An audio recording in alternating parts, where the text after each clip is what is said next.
তুই মোবাইল নিবি কি করে? আমি তো তোকে দিবই না। আব্বা, আমার একটা টাচ মোবাইল লাগবে। শুন, এই বাড়িতে এই সব চলবে না।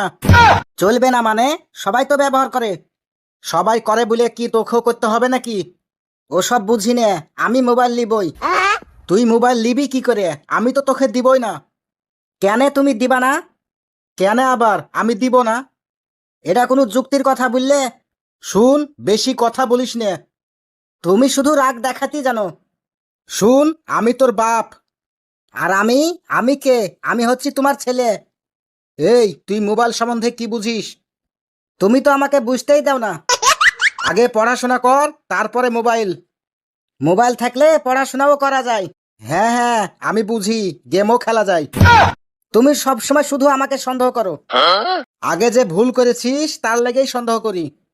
শোনো আব্বা, ওরকম ভুল সবাই করে। তর্ক করিস নে, আমি তোকে মোবাইল নিয়ে দিতে পারবো না। দেখো আব্বা, আমি শুধু স্বাধীনতা চাই। এই ধরনের স্বাধীনতা তোকে আমি দিতে চাই না। আমি চাই তোর ভবিষ্যৎ উজ্জ্বল হোক।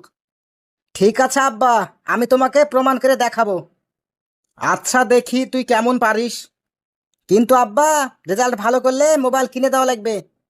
আচ্ছা ঠিক আছে, সেটা সময়ে দেখা যাবে। তুই আগে রেজাল্ট ভালো কর তো। আব্বা, আমি কিন্তু পেরেছি। সত্যি বলছিস তুই? হ্যাঁ আব্বা, আমি ভালো রেজাল্ট করেছি। এবার হয়তোবা তোকে মোবাইল কিনে দিতে পারি। সত্যি বলছো আব্বা? সত্যি বলছি, তবে একটা শর্ত আছে। আবার কিসের শর্ত আব্বা? শর্ত একটাই, পড়াশোনা যেন ঠিক মতো হয়। ঠিক আছে আব্বা, তুমি পড়াশোনা নিয়ে কোনো চিন্তাই করো না। কথা দিলাম আব্বা, আগে পড়াশোনা তারপরে মোবাইল। বুঝলে আব্বা, একটা কথা কিন্তু আমি বুঝতে পেরেছি। কি কথা বুঝলি রে বেটা? জেদ করলে কখনোই আমি জিততে পারি না, শুধু অযথা জেদ করাই হয়। আজকে আমিও বুঝতে পারলাম, বাবারা বেশি রাগ করলে বাবা থাকে না, শাসক হয়ে যায়। তাহলে মনে হয় আব্বা আমরা দুজনাই ভুল ছিলাম। হ্যাঁ, একটু একটু করে। আব্বা, আমি এখন থেকে চেষ্টা করব কম জেদ করা। আমিও চেষ্টা করব রাগ কম করতে। মোবাইল না পেলে আমি খারাপ হব না, আমি আগে ভালো ছাত্র হব। আর আমি শিখলাম, ছেলে মেয়েদেরকে চাপ দিলে কাজ হয় না, বুঝাতে হয়। মনে রাখিস, জেদ নয়, বোঝাপড়াই পরিবারকে শক্ত করে।